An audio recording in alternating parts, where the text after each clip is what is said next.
Hey guys, welcome to my channel. This is my first video and I know you guys have been wondering why it's taking me so freaking long to post a video with my first video. I really appreciate you guys stopping by and, subscribing, clicking the notification button. I know guys don't want you to miss anything and, I'm just here to talk to you guys, and I wanted to include you in some stuff that I'm doing and some stuff that I'm actually currently going through, and what has kind of made me not post not post a video when I said I was. Personally, I've been going through a lot myself. Just the past year alone, I've had to kind of just kind of hit a reset on things, and I kind of been dealing with something really heavy, and I realized if I'm going to kind of vlog my life a little bit, or the things that I do and stuff that I like to do, or whatever the case is, I want to include you, and I want to include you into the whole thing. I don't want to include you into bits and pieces. With that being said, last year we were pregnant and we ended up having a miscarriage. Now I know this is not an ideal subject to talk about for a first video, but I did want to talk about this at some point, and I feel like if this is what's holding me back or making me feel down or whatever, I want to include you guys. We were trying for maybe 18 months before that, and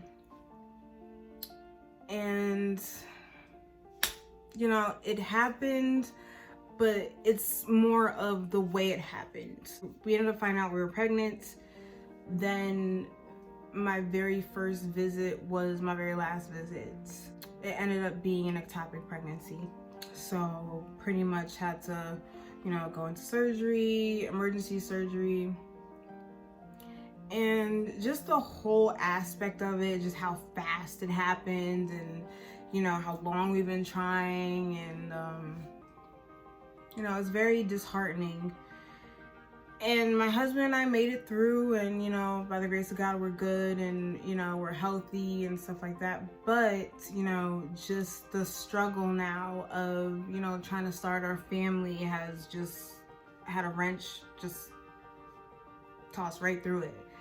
I did have to go to therapy for a little bit. I needed it. Therapy definitely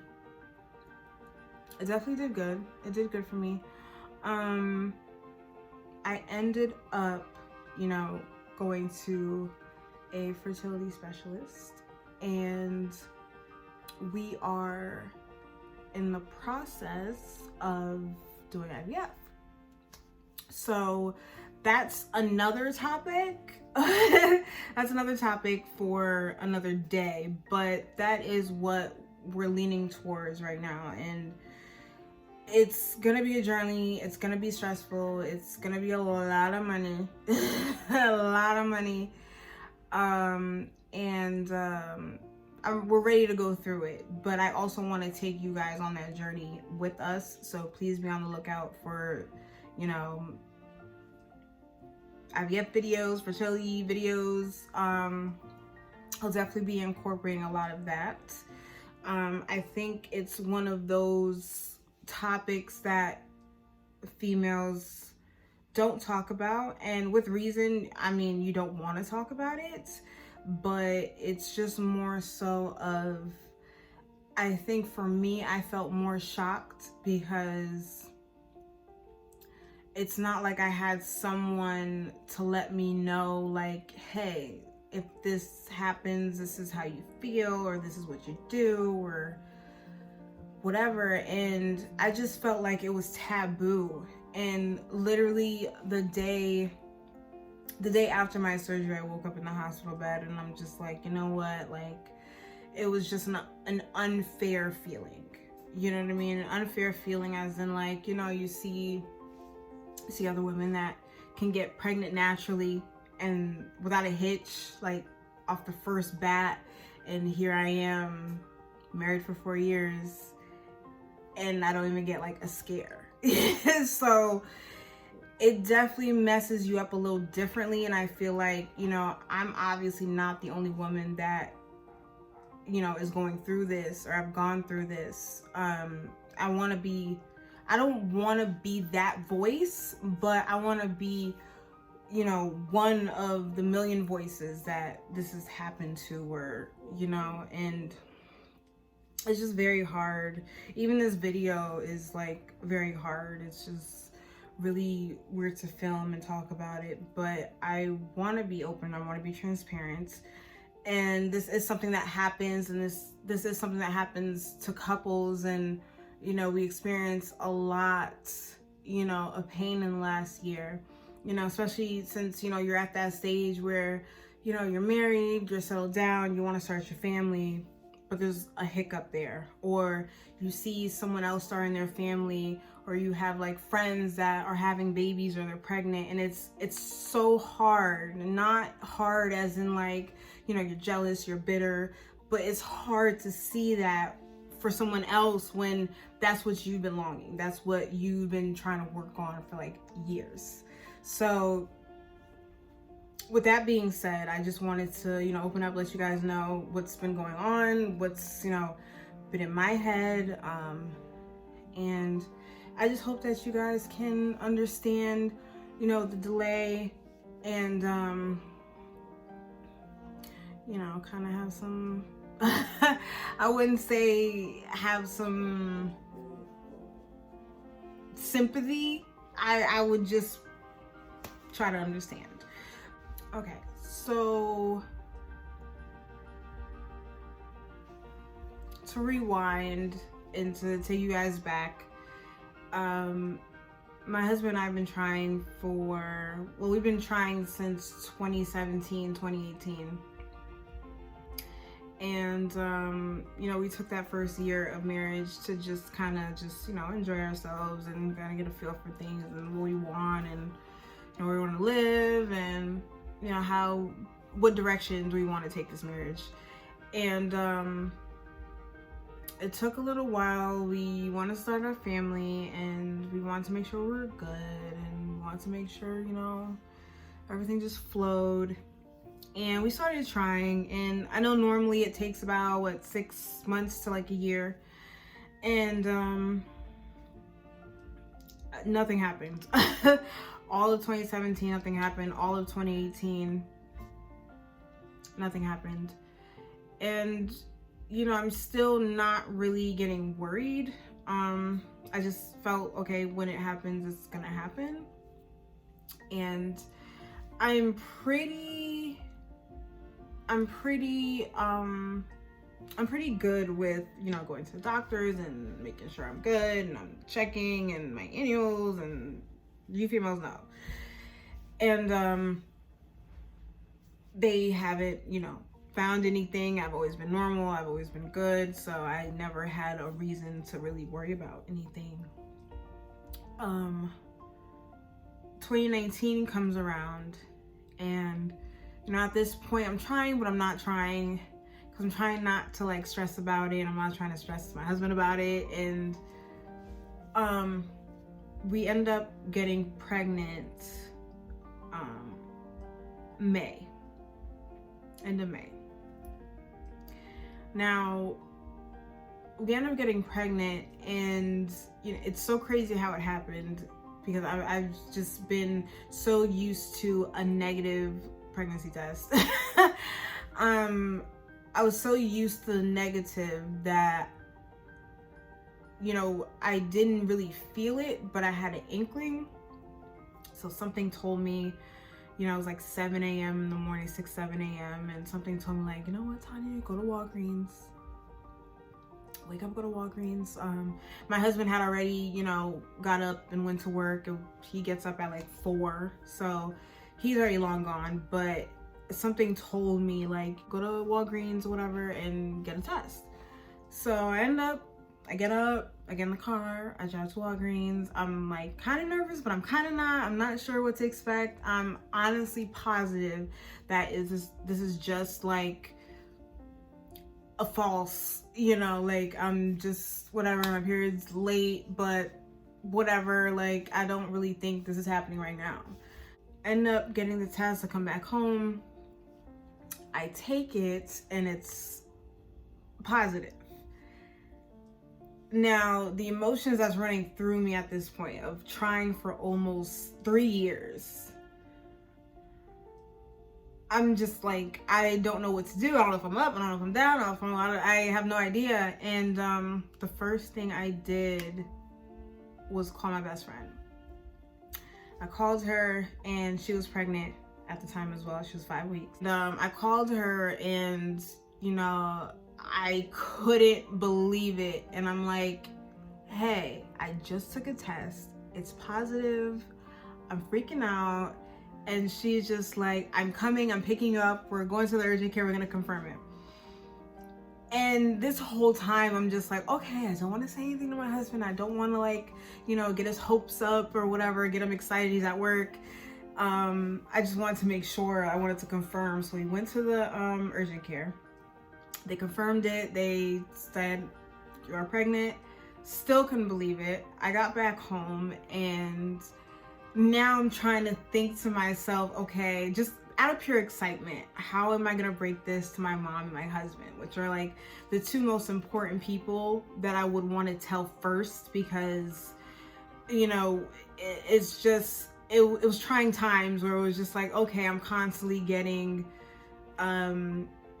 yeah, when are you gonna have a baby? Or when are you gonna give your husband a baby? Or, you know, your stomach's gonna get hard if you wait too long to get pregnant. Or, you know, your eggs are gonna shrivel up. Or I've heard about every excuse to try to like peer pressure me into having a baby like ASAP, not realizing that I'm trying everything in my possible being to get pregnant, and yet me and my husband are getting bombarded with pregnancy questions.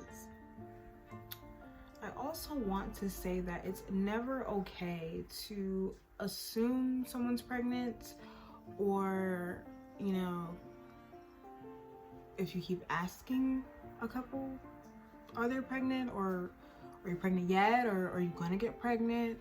That's probably not the best thing, you know, to ask if you see a couple doesn't have any kids after a while. I feel like a lot of people don't realize that it's not a question that you just ask. There could be numerous reasons to why a couple doesn't have any children yet. So I don't know. Maybe we should like cancel that. Like let's stop doing that.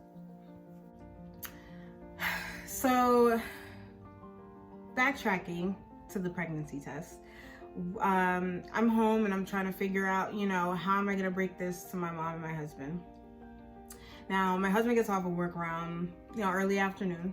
So I ended up, you know, meeting him at his job as he's getting off. And I peed on 2 sticks because I couldn't believe it. I peed on both sticks. And I ended up giving him one of the sticks. And I just couldn't hold it. I didn't like make it cute or whatever. I was just so excited. I didn't even care. I just wanted to get the point across. Like, hey, finally we did it. Like, this is it. Like, we've been waiting for this for so long. And I told him, and he couldn't believe it. Like, he literally asked me 3 times. He's like, you're pregnant? You're pregnant? You're pregnant? Like, he was like so excited. And I ended up picking up a little onesie, like a little pink onesie that says Grandma's Rule. And I picked it up as I was waiting for my husband to get off work, because there's like a little baby shop like right next to his job. And I'm like, okay, I'll kill 2 birds with 1 stone. Took the other test, put it in a little baggie, wrapped it up really cute, put the little Grandma's Rule onesie right in there, and gave it to my mom. And I called her before I showed up. I called her, and I was like, you know, Mom, I'm coming. I'm coming over, I'm stopping by, I have something for you, it's a surprise. And she can hear the excitement in my voice. So I guess she can kind of understand like what's going on. So I get there, I give her the bag, instantly she starts crying. She opens it, she sees the onesie, falls apart. Now we're both crying at this point. Not even maybe 2 weeks, everything kind of just went kaput. I ended up, you know, calling my best friend's OB. I had my own, but she was like, hey, we're pregnant together, you can use my OB, you can have the same doctor. So okay, fine. So I, you know, give them a call. And at that time I was maybe 4 or 5 weeks. And I called them, let them know, hey, I'm pregnant, I have a positive. When can I come in for my first checkup? So they ended up telling me that I couldn't come in until about 8-9 weeks.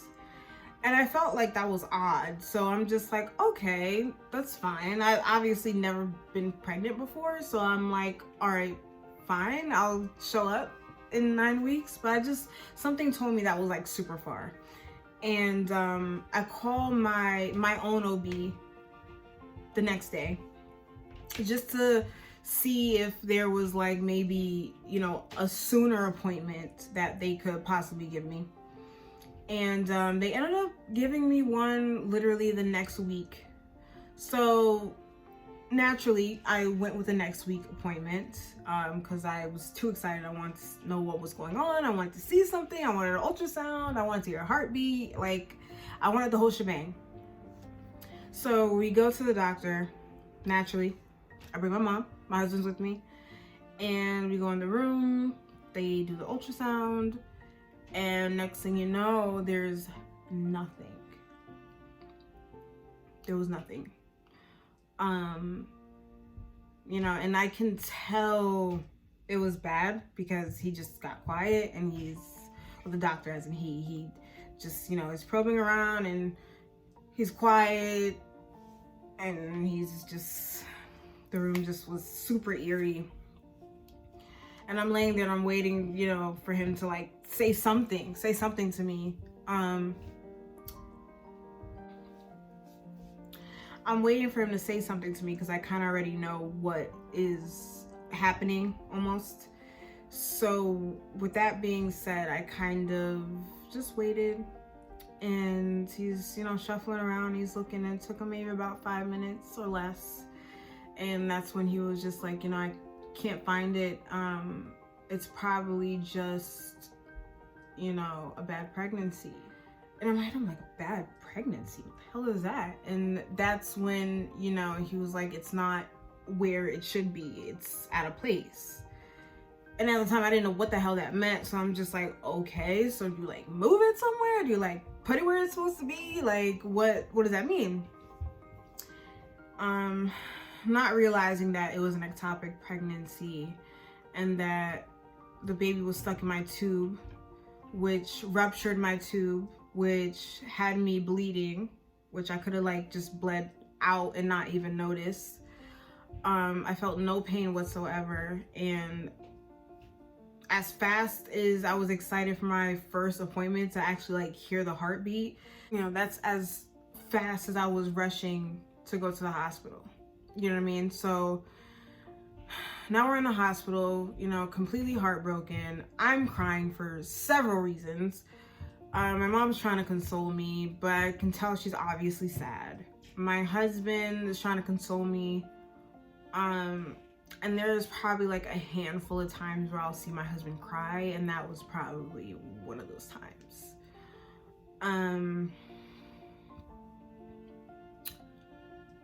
You know, I cried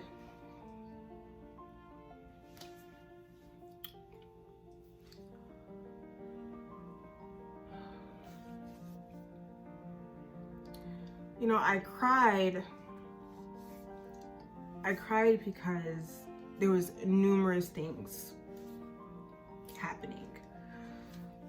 I cried because you know, I'm mourning a child that I never got to hold. I'm crying because it took so long to finally get pregnant just for it to not be a viable pregnancy.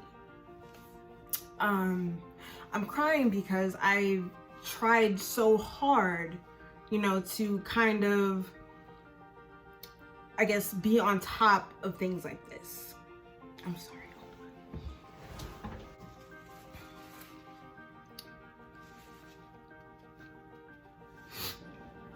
You know, I'm emotional because now I have to go back and tell my family this is what has happened. You know, I was emotional for a lot of things, obviously, but mostly it was fear. I've never had a surgery before, so now I'm over here freaking out. I don't know what to expect. You're gonna put me under. Am I gonna wake back up? I'm spazzing out now, and I'm trying to calm down.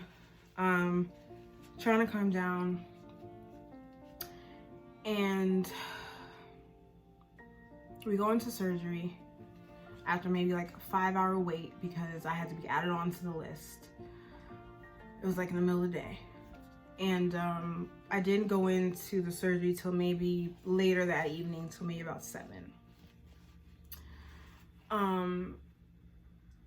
When I come out of surgery, I see my best friend. She came, her and her husband came. And, you know, pregnant and all, and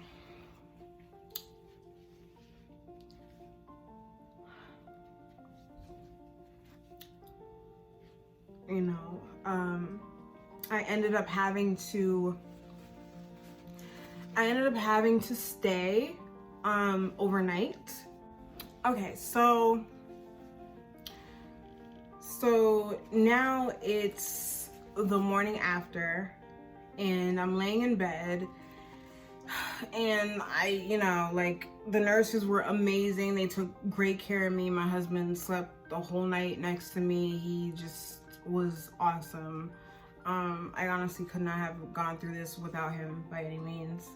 And you know, they discharged me the second day, and I went home.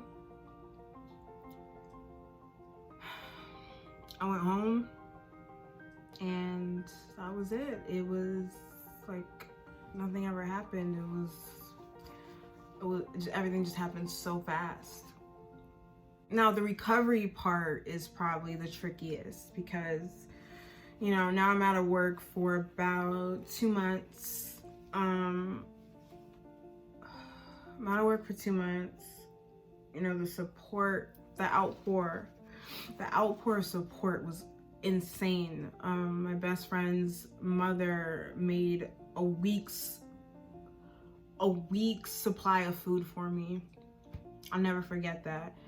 I had visitors. I had people come and, you know, just lay with me and pray with me, and, you know, they admired my strength, and, you know, not realizing, you know, that now this is like a whole new reality for me, you know.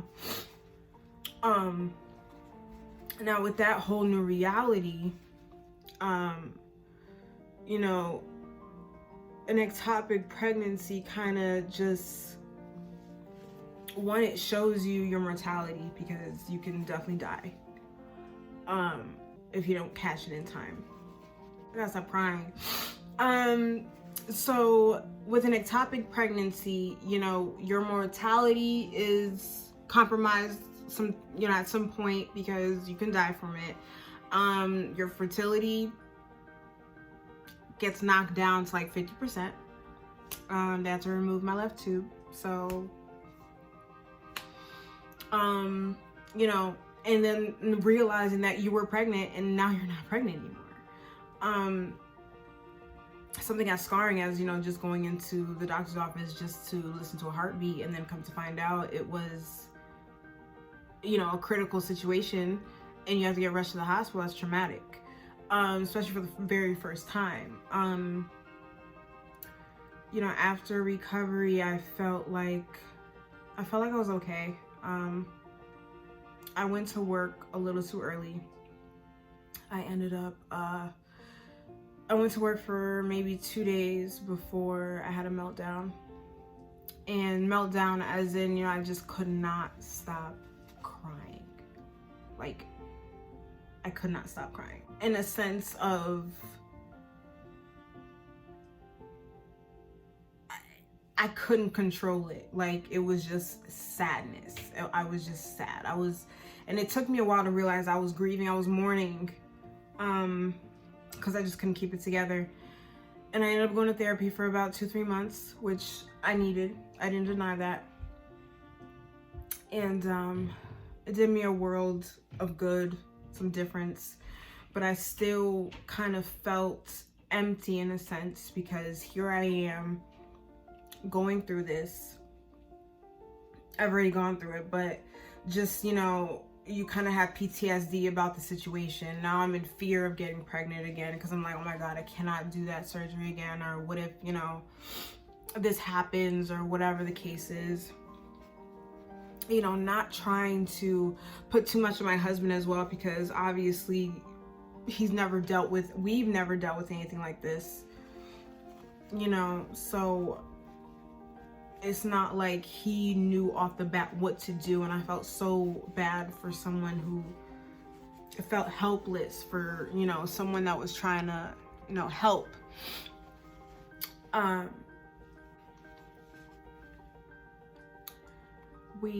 Long story short,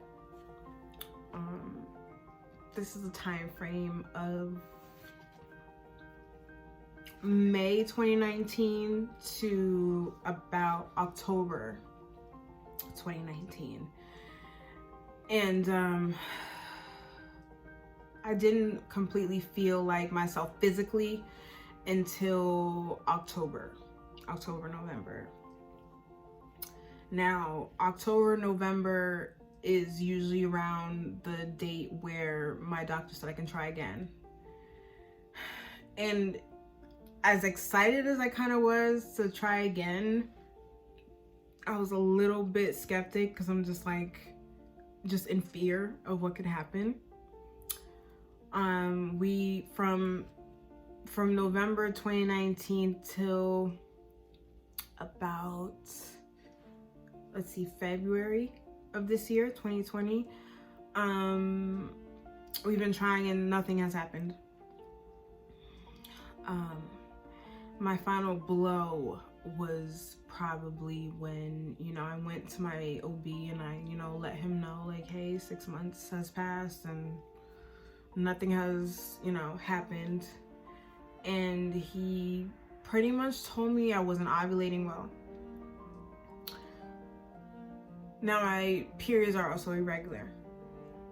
And I've never been irregular before. I've always been on point. I've never had like any kind of issue, a hiccup, or anything like that. Now, I'm irregular. I don't know when I'm ovulating, which makes it super hard to get pregnant, because you need to know when you're ovulating. And you need to be ovulating. And he hit me with a blow, and he told me to go to one of his good friends who's a fertility specialist. And as soon as he said fertility specialist, I'm just like, I'm not prepared for what they could tell me down the line.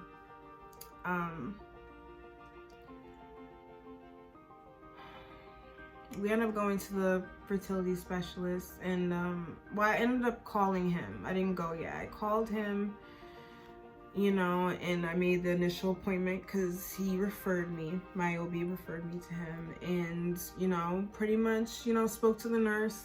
She was so nice. She's I don't know if she's my nurse now. I don't think she is, but she was so nice. And just speaking to her for the brief 3-4 minutes, just to for the new patient portal, I felt so at ease. I kind of gave her, you know, a background of, you know, why I was making the appointment, because you kind of have to, you know, tell them why. they referred you. And you know, I told her, I was like, hey, this is what's going on, long story short. And she was like, you know, that's the least of the issues that the women have here, that come here and have issues. And when she said that, it was like a little bit of weight kind of came off of me, because in my head, I'm calling a fertility specialist. I'm thinking like, oh my God, I may never be able to like have kids on my own. Do I need help? Do I need this? Is it going to be like a headache? Like, is it going to be, you know, obstacles? And, you know, she took down my information. She, you know, set me up. Due to COVID-19, we have to do Zoom meetings online. So I'm not able to actually go into the office. I ended up getting a consultation online with him a few days later, my fertility doctor. And I'll link him down below, you know, for anyone who is curious, or, you know, if anyone wants to use, or whatever the case is. He's amazing. I had a Zoom meeting with him, a consultation, and he was super nice. He broke down everything. He let me understand what I needed to know. He put me at ease. And even talking to him, I guess he can hear, you know, just the hopelessness in my voice. Because I remember when we, you know, went over the plan of what, you know, ABC, hypotheticallys, and all this other stuff until we actually meet in person. You know, he gave me a sense of hope, and he was like, you know, we're gonna get this done. We're gonna get to the bottom of it, and it's gonna happen. So that also gave me some hope. Now, maybe a week later, I actually go into the office so we can, you know, run some more tests, do some blood work, etc., etc. I get there and I see a sign on top of the door, and it says, anything is possible. And when I saw that, I was just like, it's like, I know anything is possible. It's, you know, I feel like, you know, with God, of course, anything is possible. But when I saw that, it kind of just, I don't know, it made me feel like 20 times better, if that makes sense. It gave me a sense of hope that, okay, this could happen. Okay. Get there, we run the test, whole nine. After a month of testing, I got back my results, you know, that my other tube is blocked. And I've been waiting to know if, you know, that's blocked from before, when I had the surgery originally, because if I were to get pregnant again and I were to have the same thing, that would devastate me. So I wanted to know for sure, so I can know, okay, what do we need to do next? What's the next step? With that being said, we now have to do IVF. Now, for anyone who, you know, IVF can be very, very expensive. But not only expensive, it can be it can take a toll physically, mentally. And that's kind of why, you know, I've been so MIA, and I've been so, I'll post here and there, or I just, you know, I won't post any videos or whatever the case is, but it's just something that's been sitting heavy on my chest. And I know I'm not the only woman that's going through this, and I just felt like I, you know, had to, you know, share it with you guys, because a lot of women don't talk about this, and it does take a mental strain on you. So with that being said, I do want to, you know, include you in this IVF journey. It's not going to be easy, but I do want to, you know, bring you guys along so you can kind of see, you know, the process of everything. And also, you know, I'll be posting a lot more. I feel it's weird filming this video, but I feel a lot better letting you guys know what's been up with me. And I also, you know, thank you guys for everyone that's reached out.